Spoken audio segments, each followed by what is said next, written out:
where they do lead places. It's just not like Beast Wars plotline. It's more of a random thing. Some of the plot lines include the Decepticons and their space bridge, which gets finished by the end. The thing with the villains was practically a tie-in with Allspark fragments, which still need to be found. And the other plot line is where did Sari come from, and if she's a robot or not. So combining together, there's only 3 different plot lines that I know of, and they all have some sort of tie together.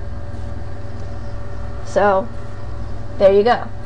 Plus, he says to me that Optimus doesn't use the trailer, and he never saw the Ark. The Ark is the ship that the Autobots are driving and stuff in the first episode, and it's not their base because it's not big enough. And Hasbro did not base animated off G1. It's its own plot line, but it does have a lot of G1 references. It's not based off them. Now I will continue his list. He says, number 14, Optimus has a mouth. He's always had a mouth. It's just hidden behind a battle mask, because at the beginning, Optimus was Orion Pax. Orion Pax had a mouth. Then he was rebuilt. He still has a mouth. It's just hidden. And if this kid is such a fan of Beast Wars, Optimus Primal has a mouth as well. So he's being really weird with his explanations. Number 15. They keep putting in stupid characters like Sentinel and whatever his name is. There are a lot of stupid characters in other series. I consider a lot of characters in G1 stupid, namely Scourge, or some of the Triple Changers, or even the Headmasters. They were completely stupid. And Sentinel is not a stupid character. He's just a big jerk. He has a point to the story because he was in an incident and he has a reason for not liking Optimus at all. Number 16. When the girl sticks her key in everything, it fixes it. That's because it was charged by the Allspark. So it's actually the Allspark key, and it's a very cool feature that you shouldn't really whine about. Number 17. Soundwave has no cassettes or CD player. They made him a van. Well, Soundwave is also a humongous robot, and they're trying to do it more of a believable sense in a way. And it doesn't matter if he has cassettes or CDs or anything, because he's not the same Soundwave. He's got no CDs or cassettes or whatever in Cybertron either, and he's like a jet or something. He just talks really funny. So that's not a very good reason either. Number 18. Their faces are terrible. Like Ratchet looks like he can scratch his face with a rock. And they keep doing that thing where they have a circle as their face. That's so stupid. I don't understand what he means by that. That kind of doesn't make any sense, because none of their faces are circular. They're more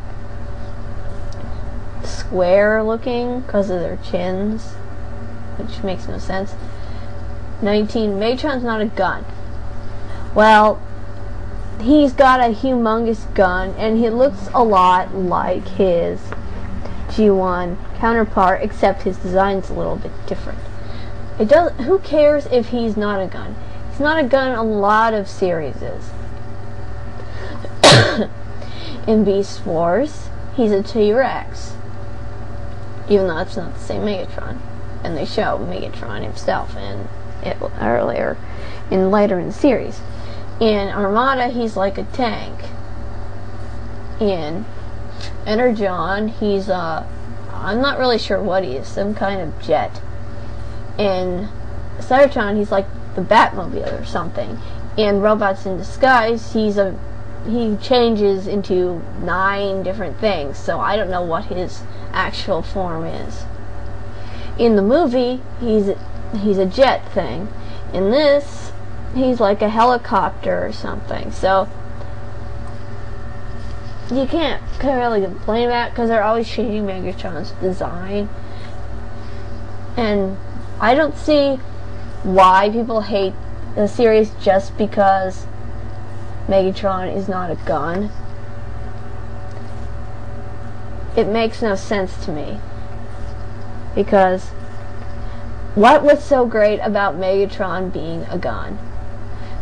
Because when he's a gun, he's very vulnerable. He jumps to the air and then turns into a gun, and he lands on someone's hand. Usually it's Starscream or Soundwave.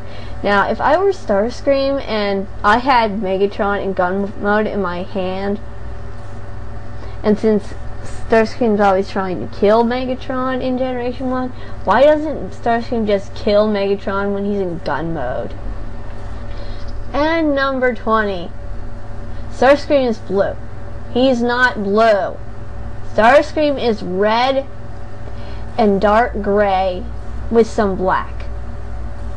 He's not blue. You're thinking of the egomaniac Starscream, who is blue and looks a lot like Thundercracker. He's not blue. You must be colorblind if you think he's blue.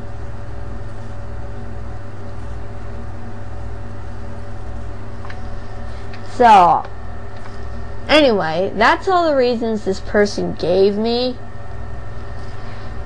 But he's telling me that I am stupid for liking it, and saying that my intelligence is of a 5-year-old. Now, I wasn't being bashed for my